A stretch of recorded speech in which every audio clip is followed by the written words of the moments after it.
Amen.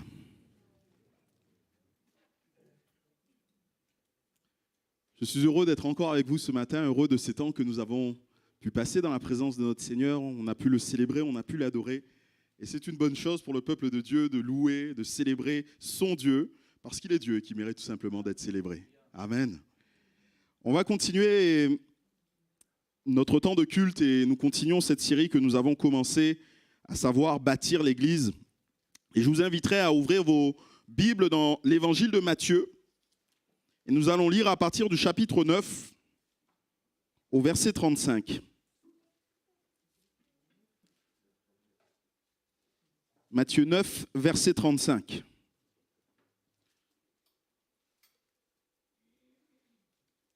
Nous avons considéré beaucoup de choses jusqu'à maintenant. Nous avons regardé à beaucoup de choses à ce qui concerne l'Église. Et j'aimerais arriver maintenant à considérer peut-être la chose la plus importante concernant l'Église, à savoir sa mission. L'Église a une mission, mes bien-aimés. Nous avons une mission. Et cette mission, on la connaît puisque Jésus n'en a pas fait mystère, il ne l'a pas caché. Ce n'est pas quelque chose qui serait à découvrir, mais c'est quelque chose qui a été clairement révélé. Notamment, Jésus, dans ses dernières paroles, nous l'a dit. Matthieu, chapitre 28, versets 19 et 20. Allez, faites de toutes les nations des disciples, les baptisant au nom du Père, du Fils et du Saint-Esprit, et enseignez-leur à observer tout ce que je vous ai prescrit. Ça, c'est la mission de l'Église. Et nous devons accomplir cette mission. Et ce que je voudrais partager avec nous ce matin, ce que j'aimerais qu'on considère, c'est la manière dont Jésus voit la mission et ce qu'il attend que nous fassions dans cette mission. Et dans ce passage que nous avons, Matthieu, chapitre 9, verset 35, nous lisons, voilà ce qui nous est dit. Jésus parcourait toutes les villes et les villages, enseignant dans les synagogues, prêchant la bonne nouvelle du royaume et guérissant toute maladie et toute infirmité. Voyant la foule, il fut ému de compassion pour elle, parce qu'elle était languissante et abattue, comme des brebis qui n'ont point de berger. Alors il dit à ses disciples, « La moisson est grande, mais il y a peu d'ouvriers. Priez donc le maître de la moisson d'envoyer des ouvriers dans sa moisson. » Chapitre 10, verset 1er. Puis, ayant appelé ses 12 disciples, il leur donna le pouvoir de chasser les esprits impurs, de guérir toute maladie et toute infirmité. Voici le nom des 12 apôtres. Le premier, Simon appelé Pierre et André son frère. Jacques, fils de Zébédée et Jean son frère. Philippe et Barthélemy. Thomas et Matthieu le publicain. Jacques, fils d'Alphée et Thaddée. Simon le Cananite et Judas Iscariote, celui qui livra Jésus. Tels sont les 12 que Jésus envoya après leur avoir donné les instructions suivantes.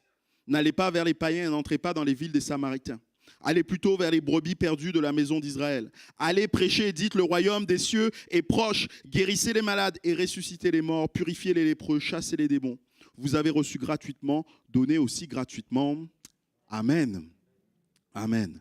C'est un passage que je pense que nous connaissons et que vous connaissez. Et j'aimerais, à partir de ce passage, faire ressortir 3 points qui sont importants pour accomplir la mission que Jésus nous a donnée, dans l'optique de remplir cette mission. Et ce premier point sur lequel je voudrais qu'on s'arrête quelques instants, c'est la passion que Jésus avait pour les perdus.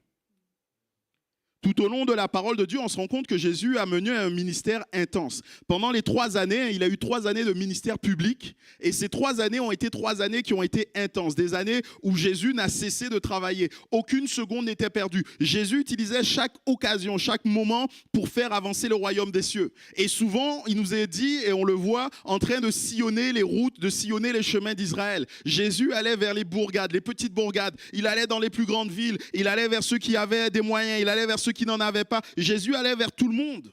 Et ce faisant, il faisait un nombre extraordinaire de choses et d'œuvres. D'ailleurs, Pierre, lorsqu'il sera dans la maison de Corneille, va décrire Jésus comme étant ce travailleur infatigable. Il leur dira, vous savez ce qui est arrivé dans toute la Judée, après avoir commencé en Galilée, à la suite du baptême que Jean a prêché. Vous savez comment Dieu a oint du Saint-Esprit et de force Jésus de Nazareth, qui allait de lieu en lieu faisant du bien et guérissait tous ceux qui étaient sous l'empire du diable, car Dieu était avec lui. Pierre, lorsqu'il décrit Jésus et son ministère, il le réduit là en quelques phrases, mais on comprend que c'était quelque chose d'intense. On comprend que Jésus s'est donné tout entier, que Jésus n'a jamais arrêté, qu'il travaillait. À certains moments même, il n'a pas mangé. Vous vous souvenez de ce moment avec la femme samaritaine, il avait faim, il a envoyé ses disciples chercher à manger. Et lorsqu'ils sont revenus, il a dit, mais j'ai autre chose à faire, j'ai une autre nourriture à manger. Parce que le Seigneur était occupé pour avancer le royaume. Jean, quand il parle de Jésus, dira que Jésus a fait encore beaucoup d'autres choses. Si on les écrivait en détail, je ne pense pas que le monde même pourrait contenir les livres qu'on écrirait. Parce que Jésus s'est donné sans compter. Et Jésus a fait un grand nombre de choses.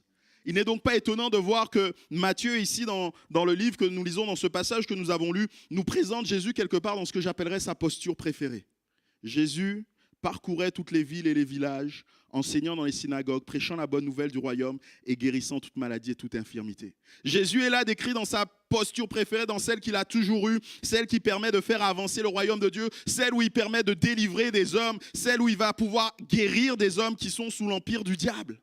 Jésus est là dans ce qu'il sait faire, dans ce qu'il aime faire, dans ce qui est sa passion. Ce n'est rien de nouveau en fait. Cela a toujours été, quand on sait que, et quand on regarde l'histoire de la Bible, on se rend compte que Dieu a toujours voulu s'impliquer dans la vie des hommes. Dieu, quand il a créé l'homme, il a créé Adam, et tout de suite, il s'est impliqué dans la vie d'Adam. Il lui a parlé. Il lui a donné des instructions. Il lui dira, voilà comment tu pourras vivre. Voilà ce que tu auras le droit de faire. Voilà ce que tu n'auras pas le droit de faire. Dieu s'implique et Dieu veut toujours avoir ce retour et ce contact avec les êtres humains. De même, on voit que lorsque les hommes vont se détourner de Dieu, que les hommes vont se tenir loin de Dieu, Dieu va être encore celui qui va prendre le contact avec eux et leur donner un moyen de s'approcher de lui. Il va décrire les règles et les lois qui sont données à Israël, notamment dans le livre de l'Exode, dans le livre du Lévitique. Il va donner ce tabernacle, ce lieu où on peut s'approcher de lui, et ainsi de suite. Dieu veut toujours et s'intéresse toujours à l'homme. Et il va le prouver de manière culminante dans la personne de Jésus, où il va venir, il va nous donner un sauveur par amour. Car Dieu a tant aimé le monde. Vous connaissez ce passage? Qu'il a donné son Fils unique, afin que quiconque croit en lui ne périsse point, mais qu'il ait la vie éternelle. Il n'est pas à dire que l'homme était conscient de l'état dans lequel il était.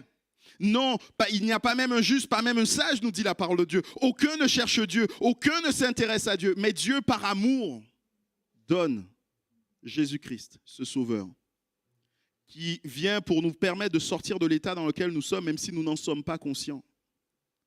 C'est la posture préférée de Dieu. Dieu est toujours celui qui veut s'intéresser à l'homme, qui veut toujours donner à l'homme la possibilité de venir à lui, qui veut toujours donner à l'homme la possibilité de sortir de ce qu'il connaît, de vivre autre chose, de vivre ce pourquoi il a été créé.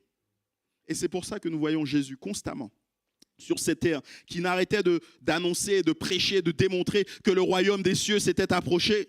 Il parcourait toutes les villes et les villages, enseignant dans les synagogues, prêchant la bonne nouvelle du royaume et guérissant toute maladie. Ça, c'est la posture préférée de notre Seigneur.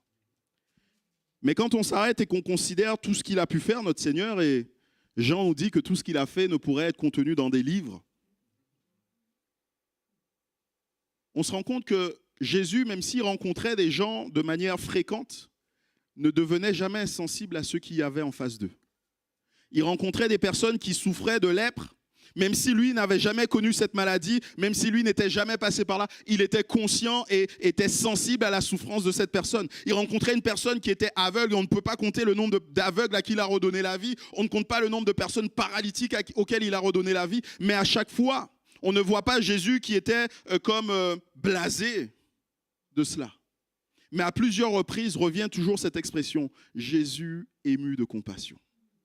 Jésus ému de compassion. Et cette expression-là veut nous dire, excusez-moi l'expression, mais c'est comme ça que ça veut le dire, hein, mais Jésus prie aux tripes. Il est pris, il est remué au-dedans de lui. Et ce jour-là, c'est exactement ce qui va se passer. Alors qu'il regarde la foule, il va être remué au-dedans de lui. Et on pourrait se poser la question, mais qu'est-ce qui remue notre Seigneur autant? Ben, la première des choses qui remue notre Seigneur, c'est qu'il voit la foule. Voyant la foule, il fut ému de compassion. C'est qu'il a pu jeter un regard sur cette foule. La compassion, la passion que le Seigneur avait pour le peuple s'est manifestée à ce moment-là. La compassion commence toujours par le fait de voir. Non pas simplement le fait de jeter un coup d'œil et de se détourner. Ça, on est capable de le faire. Mais vraiment de voir, vraiment de comprendre, de savoir ce que les gens peuvent vivre, de s'identifier à eux. Malheureusement, on peut bien souvent voir et ne pas voir. On a dans la Bible de nombreux exemples, notamment Agar. Vous savez, cette servante qui était la servante d'Abraham et de Sarah.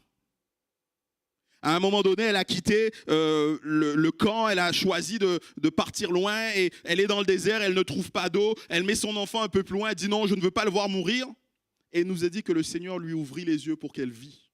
Il y avait une source juste à côté. Elle a pu se désaltérer, elle a pu boire, elle a pu être renouvelée. On connaît aussi cette histoire du serviteur d'Élisée alors qu'ils se réveillent, ils avaient passé la nuit dans une ville, ils se réveillent et ils voient sur les montagnes qui entourent la ville les armées syriennes qui sont là, prêtes à charger la ville, à prendre la ville. Et il est tout inquiet, il va voir Élisée, il dit « Mais mon Seigneur, regarde ce qui nous arrive !» Et on connaît cette prière d'Élisée. « Seigneur, ouvre-lui les yeux pour qu'il voie. » Et il lui a été donné de voir une autre réalité à laquelle il n'avait pas accès à ce moment-là. On peut aussi considérer Pierre et Jean le jour de la... Alors je dis le jour de la Pentecôte, pas le jour de la Pentecôte, mais quelques jours après la Pentecôte. Acte 3. Qui voit le paralytique qui est à cette porte, la belle. On peut, dans certains cas, voir et ne pas voir. On peut, dans certains cas, regarder et ne pas voir ce que l'on devrait voir. Pourquoi ? Pas nécessairement parce que certaines choses seraient cachées, mais parce que des fois, on n'est pas intéressé par ces choses. On ne se laisse pas interpeller par ces choses. Je parlais tout à l'heure de Jean et de Pierre qui allaient ensemble à la prière au temple. Il nous est dit que ce boiteux qui était là, on l'amenait tous les jours. Un boiteux de naissance qu'on amenait tous les jours à cette porte la belle pour qu'il fasse l'aumône. Croyez-vous que c'était la première fois que Pierre et Jean passaient devant lui ? Croyez-vous que c'était la première fois qu'ils se trouvaient là ? Non. Ils étaient déjà passés un nombre de fois incalculable devant lui. Ils l'avaient vu certainement, mais ils ne l'avaient pas vu. Ils l'avaient regardé, mais cela n'avait pas été plus loin. Parce que Jésus a de l'intérêt pour l'homme. Quelle que soit la condition dans laquelle cet homme se trouve, quelle que soit la manière dont cet homme est, il le voit et il est pris de compassion pour cet homme. Notre Seigneur fut ému de compassion en voyant cette foule. Et il nous faut bien comprendre que Jésus n'est pas remué par ce qu'il voit d'extérieur. C'est vrai que ceux qui devaient suivre Jésus, cette foule, ça ne devait pas être les dignitaires qui venaient avec de belles robes, de beaux vêtements, qui n'avaient pas de problème. C'était sûrement les gens les plus pauvres d'Israël à ce moment-là. Et voir cette foule devait quand même nous prendre aux tripes, humainement parlant. De voir des personnes qui sont paralysées. Il n'y a pas de système de soins comme nous le connaissons aujourd'hui. On est en France et merci Seigneur pour la France et son système de soins où lorsqu'on est malade, on peut aller à l'hôpital et se faire soigner gratuitement. Avoir des médecins de pointe qui font des choses compétentes pour nous. Là, ce n'était pas le cas. Ils ne pouvaient pas simplement se dire on va aller au CHU et on va nous prendre en charge.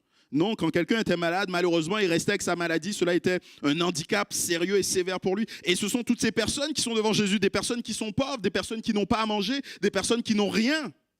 Humainement, c'est sûr que on serait peut-être pris en nous, remué en nous. Mais Jésus, lui, va plus loin que cela. Jésus nous dit, la foule était languissante et abattue comme des brebis qui n'ont point de berger. Voilà la raison qui fait que Jésus est ému de compassion. Parce que lorsqu'il regarde la foule, il voit une foule languissante, abattue comme des brebis qui n'ont point de berger. On le sait que les évangiles ont tous des caractéristiques différentes. Et on considère que l'évangile de Matthieu a été écrit à destination d'un peuple, enfin, en tout cas de ceux qui étaient juifs. Les premiers lecteurs de l'évangile de Matthieu sont certainement juifs. Et en fait, cette phrase, notamment la fin de cette phrase, des brebis qui n'ont point de berger, a dû faire tilt dans leur tête, puisque ça rappelle quelque chose que Dieu avait lui-même déjà dit dans Nombre, au chapitre 27 et verset 17, où il parle d'un peuple qui serait sans dirigeant spirituel, où il parle d'un peuple qui n'aurait pas de dirigeant et que ce peuple ne pourrait pas rentrer dans la bénédiction qu'il devrait vivre. Et là, c'est exactement ce que Jésus est en train de dire. Je vois un peuple, je vois une foule devant moi, et cette foule n'a pas de dirigeant spirituel. Cette foule prend une direction qui ne serait pas la bonne. Parce que Jésus comprend ce que cela entraîne.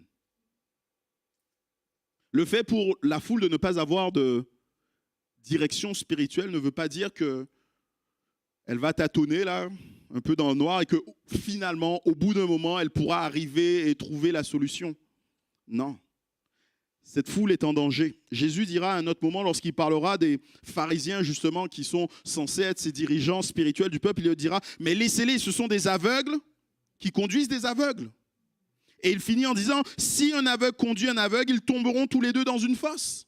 Et c'est exactement l'état, la manière d'être de l'humanité. Nous sommes des aveugles et bien souvent nous sommes conduits et nous choisissons de nous laisser conduire par des aveugles. Nous choisissons de croire ce qu'un tel va dire. Nous choisissons de nous laisser porter par ce qu'un autre dira. Mais cet autre n'est qu'un homme comme nous-mêmes, n'est qu'un homme aveugle comme nous-mêmes. Il ne pourra jamais nous amener vers la lumière. Nous resterons dans les ténèbres et nous risquons de tomber dans une fosse. Et Jésus, il est conscient que le peuple vit cela, c'est la réalité de chaque homme qui est loin de Dieu. Et à cause de cela, Jésus est ému de compassion. Sommes-nous comme notre Seigneur? Quel regard est-ce que nous portons sur ceux qui nous entourent? Quel regard est-ce que nous portons sur la foule que nous voyons? À force de vivre avec Jésus, on peut comme développer une certaine intolérance à tous ceux qui sont dans le monde, à tous ceux qui ne sont pas à Christ. À force d'être en Jésus-Christ, on peut comme des fois ne pas tolérer, ne pas accepter certaines choses. On va voir le péché qui s'accroît, on va voir les pécheurs qui se développent, qui se multiplient. Et cela va créer des fois en nous une certaine aigreur. Et on va choisir comme de vivre en retrait du monde.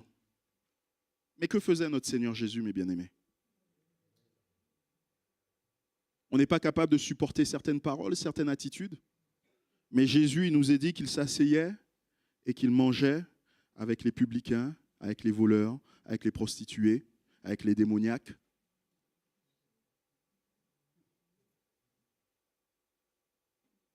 Je pense qu'on est bien souvent loin de l'attitude de notre Seigneur Jésus. Parce que lorsqu'il était assis avec toutes ces personnes, permettez-moi de vous dire que les discours à table, les expressions qu'ils employaient, le Seigneur a pourtant accepté de s'asseoir avec eux. Pourquoi? Parce que tant qu'on ne peut pas s'intéresser à quelqu'un, on ne peut pas être pris de compassion pour cette personne. Si on ne connaît pas cette personne, si on n'a pas un intérêt pour elle, Jésus, lui, allait jusque vers les bas tombés. Malheureusement, nous, on peut commettre les disciples, on peut être comme les disciples, pardon.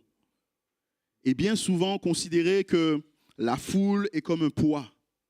Vous vous souvenez de ce moment où la foule était là devant Jésus et à un moment donné, les disciples lui disent « Mais Seigneur, renvoie la foule, qu'ils aillent manger ailleurs. On était bien là avec toi, on avait choisi d'être avec toi, on avait passé un temps avec toi. C'est tellement bien quand tu nous enseignes, c'est tellement bien quand on est dans ta présence. Et là, ils sont en train de nous épuiser, Seigneur, renvoie-les. » Bien souvent, je pense qu'on peut être comme les disciples. Pourtant, Jésus leur dira quoi? Jésus ne va pas dire on va renvoyer la foule, il va dire donnez-leur vous-même à manger. Comme pour nous dire mais le but c'est pas de les renvoyer, vous n'avez pas compris. Le but c'est pas d'être séparés d'eux, le but c'est de les nourrir, de leur donner ce dont ils ont besoin. Le but c'est qu'on s'approche, qu'on se mélange quelque part avec eux. Alors bien sûr quand je parle de mélange, non pas mélange dans le fait de notre cœur qui s'adapte et qui prend les choses du monde. Non, mais si nous ne sommes pas là dans le monde, parce que Jésus l'a dit, vous êtes dans le monde. Hein? On a bien, faut pas oublier ça, il a dit vous êtes dans le monde. Il a dit, vous n'êtes pas du monde, mais nous sommes dans le monde. Et si nous ne sommes pas là dans le monde, comment est-ce qu'on pourra être sel et lumière? À quoi ça sert le sel qui reste dans la salière? Si vous êtes à table, que vous avez un plat et qui manque de saveur et que vous avez mis le sel sur la table et que vous n'utilisez pas le sel, il ne sert à rien.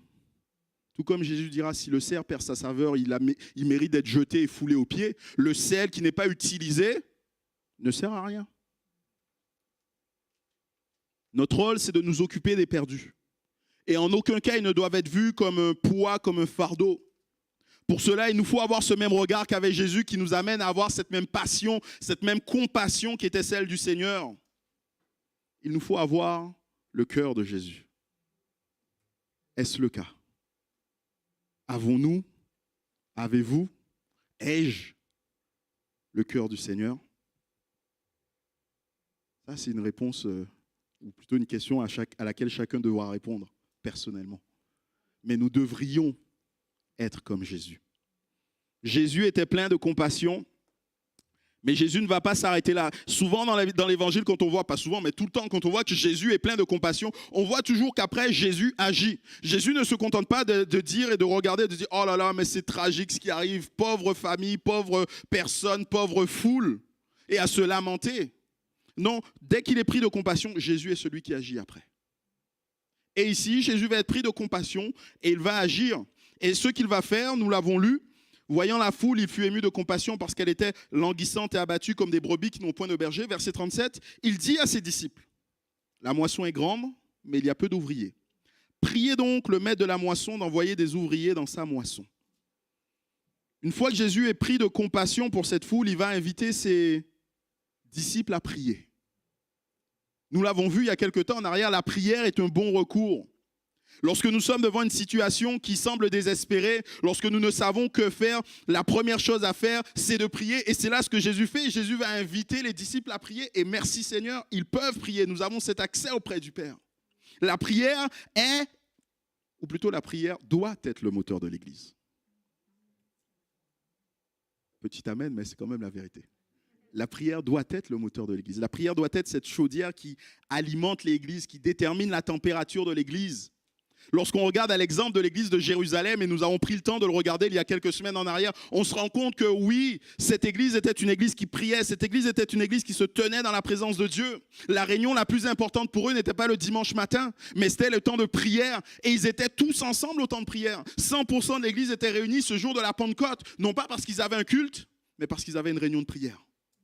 Ils étaient tous rassemblés, ils étaient tous là, ils voulaient, ils s'attendaient à quelque chose. Les réunions de prière étaient les réunions quelque part les plus importantes, les réunions où se produisait quelque chose. Les disciples, quand ils sont libérés de prison et qu'ils retournent, ils vont monter une réunion de prière là tout de suite. Et qu'est-ce qui va se passer? Le Saint-Esprit va les remplir. Lorsque Pierre est en prison, il nous est dit que l'église était en prière dans une maison pendant toute la nuit, acte 12. Et qu'est-ce qui se produit alors que l'église est en train de prier? L'église est dans un coin de la ville en train de prier, mais le Seigneur est en train d'agir dans l'autre coin de la ville, en train de libérer Pierre, pour que Pierre puisse aller et retourner voir les disciples et les encourager. Lorsque l'église est en prière, on voit cela dans acte 13. Dieu est celui qui parle, qui donne une direction. Bien-aimés, les réunions de prière sont ces réunions où il doit se passer des choses, où il se passe des choses, parce que nous sommes en prière. Pas parce qu'on est en train de forcer la main de Dieu, je le redis. La prière, ce n'est pas le fait de dire « je vais dire à Dieu ce qu'il doit faire ». Je vais t'expliquer, Seigneur, parce qu'il y a peut-être des choses auxquelles tu n'es pas au courant. Tu es occupé, c'est vrai, l'univers est grand, il y a tellement de choses que tu dois gérer et tu n'as pas vu. Je vais t'expliquer, il y a quelque chose là qu'il faut que tu saches. Et je vais même te dire comment le faire. Non, ce n'est pas ça la prière. La prière pour nous ne peut pas être ça. Mais la prière, c'est créer une atmosphère propice à l'action de Dieu. La prière pour nous, c'est créer une atmosphère propice à l'action de Dieu. Pourquoi? Parce que quand on prie, on va connaître la volonté de Dieu. Et quand on connaît la volonté de Dieu, à ce moment-là, on va commencer à prier dans la volonté de Dieu. Et vous savez ce qui se passe quand on prie dans la volonté de Dieu? Dieu fait concourir toutes choses à notre bien. Dieu aligne, excusez-moi cette expression, mais il va aligner les planètes pour que tout aille comme lui l'a décidé. Daniel 9. Daniel était en train de lire le livre du prophète Jérémie et il se rend compte que Dieu a dit qu'il y aurait 70 ans de déportation. Et Daniel compte. Il se dit, mais Seigneur, on est près des 70 ans. On doit maintenant sortir de la déportation. Et on est toujours prisonnier à Babylone, on est toujours captif à Babylone. Et là, Daniel va se mettre en prière. Et quand il va se mettre en prière, Dieu va lui révéler des choses. Et Dieu encore j'aurais utilisé cette expression, mais va aligner les planètes pour permettre que finalement Cyrus devienne dirigeant de Babylone et qu'il permette que les enfants d'Israël puissent retourner chez eux. Parce que Dieu est souverain. Quand on connaît la volonté de Dieu, on va se soumettre à sa volonté. On va lui dire, mais Seigneur, non pas ce que je veux. C'est vrai que je pensais que si tu ferais ça, ce serait bien. Mais je veux plutôt faire et te laisser faire ce que toi tu as prévu. Non pas ce que je veux, mais ce que tu veux. Et vous savez ce qui se produit quand on commence à dire ça au Seigneur? Le Seigneur est libre d'agir à sa guise et à sa hauteur et à sa puissance. Tout ce que nous avions prévu, ça ne peut être que quelque chose qui sera à la hauteur humaine. Mais quand c'est Dieu qui agit, quand on dit Dieu, non pas ce que je veux, mais ce que tu veux, Dieu agit de manière surnaturelle. C'est ce que nous voyons avec Jésus lorsqu'il était dans ce jardin de Gethsémani. Non pas ce que je veux, mais ce que tu veux. Alors Jésus aurait pu s'enfuir. Et là, aucun homme n'aurait été sauvé. Il aurait peut-être sauvé sa vie, mais aucun homme n'aurait été sauvé. Mais parce qu'il a accepté, non pas ce que je veux, mais ce que tu veux, on voit que toute l'humanité est sauvée. Dieu agit à sa mesure et il sauve toute l'humanité. Quand on connaît la volonté de Dieu et que l'on combat pour demeurer dans sa volonté, Dieu est celui qui va nous soutenir. Bien-aimé, connaître la volonté de Dieu et savoir quelle est la volonté de Dieu ne nous garantit pas d'y rester. Bien souvent, la volonté de Dieu, des fois, est tellement plus grande, tellement plus compliquée que ce qu'on pourrait imaginer. Et là, lorsqu'on sait, qu'on connaît la volonté de Dieu, Dieu est celui qui nous soutient, Dieu est celui qui nous tient et qui nous permet d'avancer. Il renouvelle nos forces pendant la marche. La prière, je le redis, elle crée une atmosphère propice à l'action de Dieu. La prière permet de voir l'action de Dieu se manifester dans ce que nous pouvons vivre. Jésus a demandé aux disciples de prier. Priez le maître de la moisson d'envoyer des ouvriers dans la moisson. Mais mes bien-aimés, nous devons être conscients que c'est de la volonté de Dieu d'envoyer des ouvriers dans la moisson. Il l'a toujours voulu. Il nous a envoyé Jésus-Christ. Alors comment est-ce qu'il ne donnerait pas encore des ouvriers avec ? Il est prêt à nous donner tout par-dessus. Mais la bonne question, c'est de savoir est-ce que les ouvriers sont prêts à aller ? Est-ce que les ouvriers, une fois qu'ils ont entendu l'appel de la mission, ils se disent « Ah oui, c'est à moi d'y aller ». On connaît cette parabole des deux fils. Un père dit à ses deux fils d'aller travailler dans un champ. Et le premier va dire oui, mais il ne va pas bouger. Il va rester à la maison, il va faire ses affaires. Le deuxième va dire ah non, certainement pas, et il va y aller. Et la Bible finit en nous disant lequel a fait la volonté de son père. Vous comprenez bien que c'est celui qui est allé. Je suis sûr que Dieu a déjà prévu les ouvriers pour la moisson. Maintenant, la bonne question, c'est de savoir, est-ce que les ouvriers acceptent d'y aller ? Bien-aimé, la mission de l'Église n'est pas adressée à quelques-uns. Matthieu 28 ne concerne pas juste les 12 apôtres. Matthieu 28 ne concerne pas juste les pasteurs.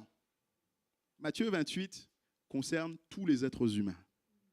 Et j'en veux pour preuve, quand on regarde encore à l'église de Jérusalem, Acte 8, verset 8 nous dit « Ceux qui avaient été dispersés allaient de lieu en lieu annonçant la bonne nouvelle. » Et quand vous lisez bien le chapitre 8 tout entier, on se rend compte que tous se sont éparpillés, que tous sont partis loin, sauf les apôtres qui sont restés là dans la ville de Jérusalem. Et tous, c'était qui ? C'était les chrétiens, c'était vous et moi.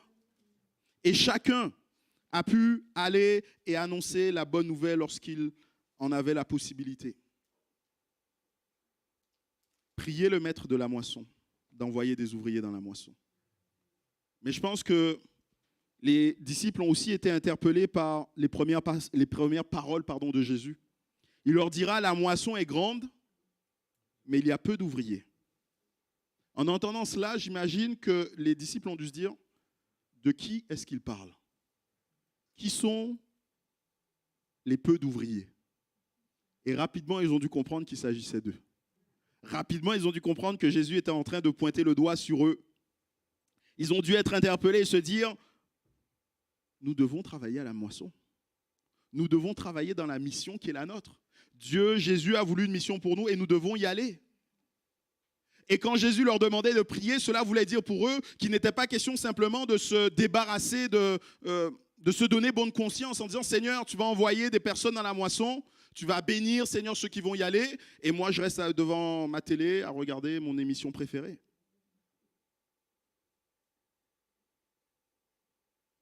Non. Quand les disciples ont entendu ces paroles de Jésus, ils ont compris qu'ils avaient besoin de développer certaines choses. Je suis sûr qu'ils ont compris qu'ils devaient vivre autrement, qu'ils devaient peut-être avoir le regard du Seigneur parce qu'ils ne l'avaient pas. Ils étaient encore bien souvent ceux qui éloignaient de Jésus, ceux qui voulaient s'approcher, ils ont éloigné les enfants. Comprenez, Jésus est occupé, Jésus c'est quelqu'un d'important. Qu'est-ce qu'ils viennent faire là, ces enfants ? Ils avaient besoin encore de ce regard, de ce cœur de Jésus. Ils avaient besoin de prier pour que le Père puisse par le Saint-Esprit encore sensibiliser leur cœur, transformer leur intelligence. Nous devons nous aussi prier. Nous sommes appelés à prier. Cela fait partie de la mission que nous a confiée le Seigneur Jésus. Nous devons avoir de la passion pour les âmes, mais nous devons aussi prier pour qu'il y ait plus d'ouvriers dans la moisson. Nous devons prier que de plus grand nombre de personnes se lèvent et acceptent de servir selon ce que Dieu a voulu. Mais il n'est pas question pour nous de prier pour nous débarrasser de cela. En nous disant, Seigneur, moi je prie que tu envoies des gens, mais moi je reste bien au chaud chez moi. Surtout, moi je ne me lèverai pas et je n'irai pas. Nous devons prier pour avoir le même regard et le même cœur que le Seigneur. Nous devons prier pour que des nouveaux ouvriers se lèvent, mais nous devons aussi nous sentir toujours et constamment interpellés par l'appel de Dieu. Amen, oui. Pourquoi ? Tout simplement à cause de ce que nous lisons dans la suite. Parce que bien souvent, on s'arrête ici. Vous savez, on a une manie de découper la parole de Dieu. on la découpe, on la saucissonne, et même des fois, on va jusqu'à la découper en prenant juste un verset, en gardant ce verset, en le prenant pour nous, en oubliant tout ce qu'il y a autour, mais il y a toute une histoire autour.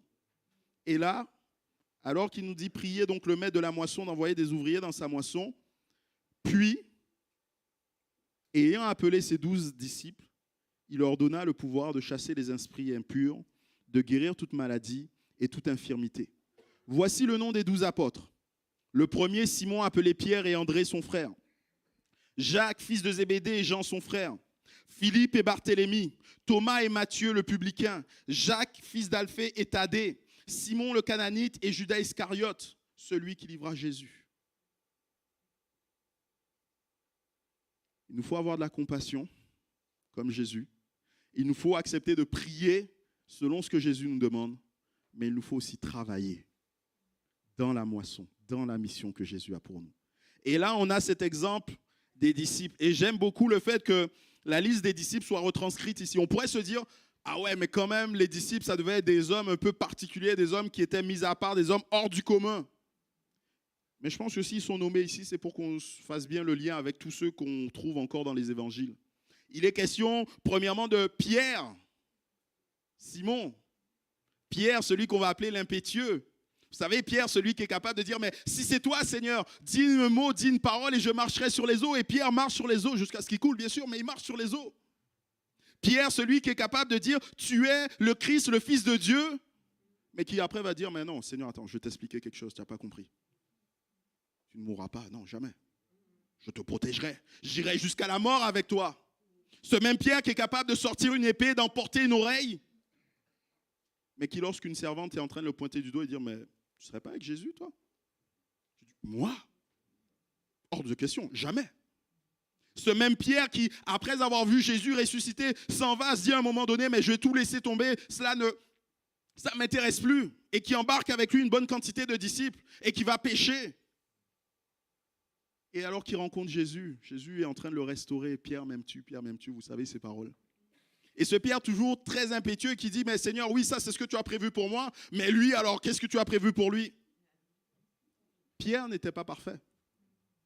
Et pourtant, ce Pierre a reçu le pouvoir de chasser des esprits impurs, de guérir toute maladie et toute infirmité.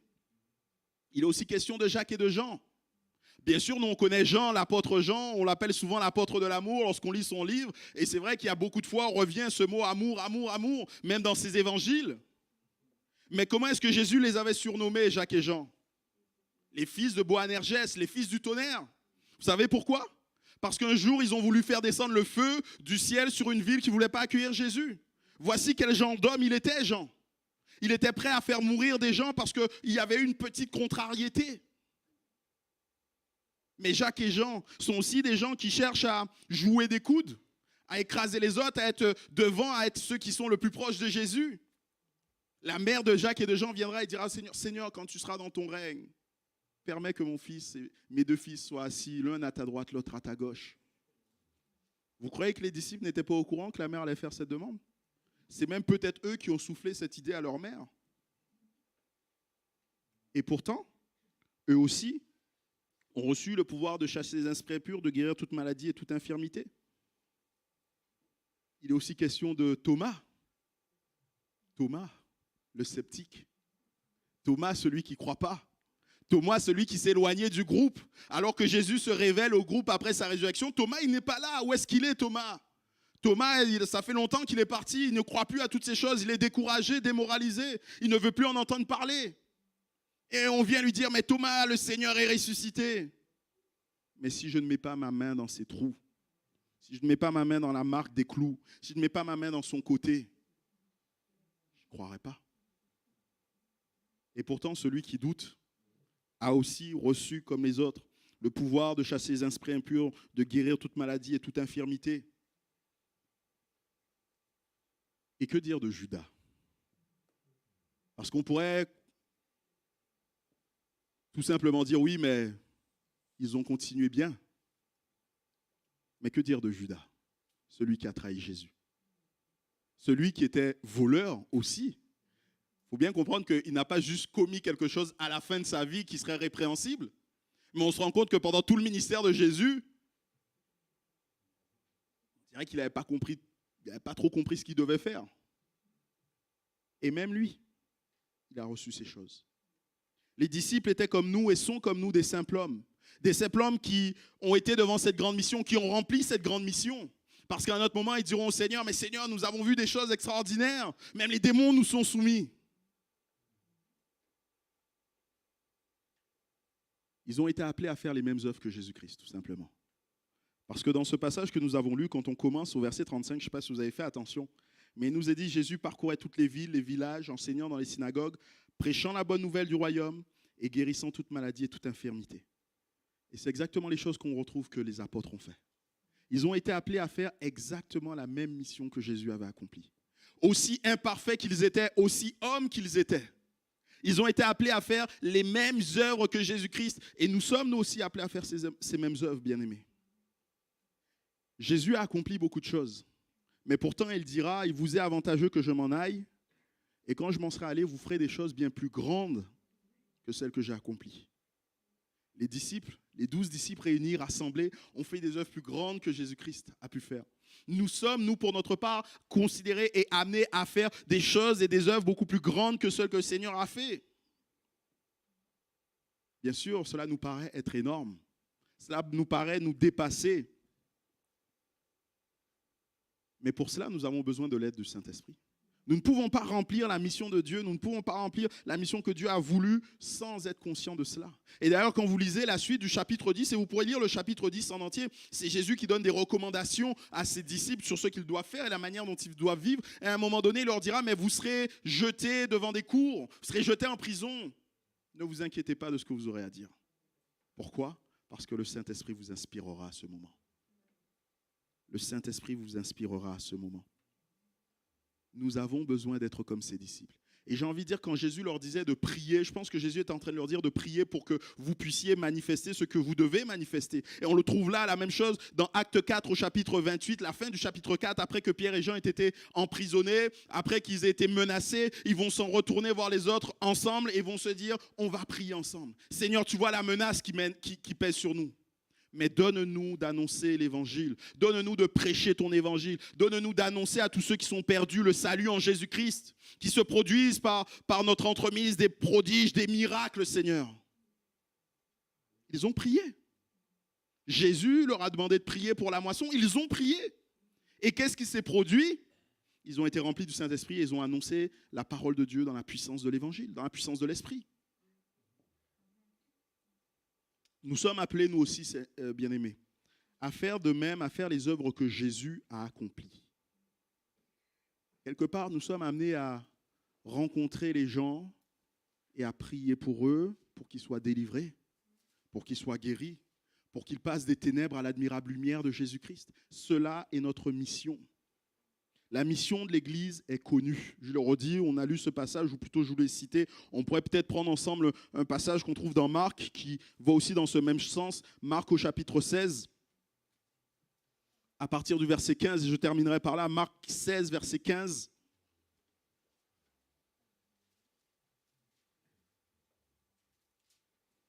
Marc 16, 15, il nous est dit, « Puis il leur dit, allez par tout le monde et prêchez la bonne nouvelle à toute la création.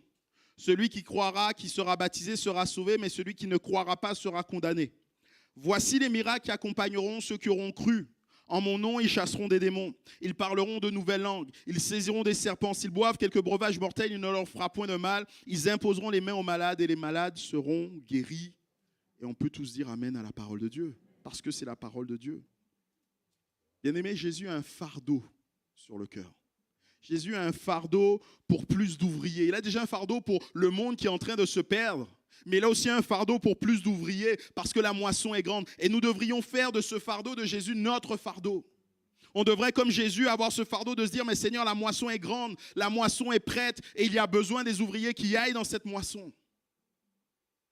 C'est la mission de l'Église.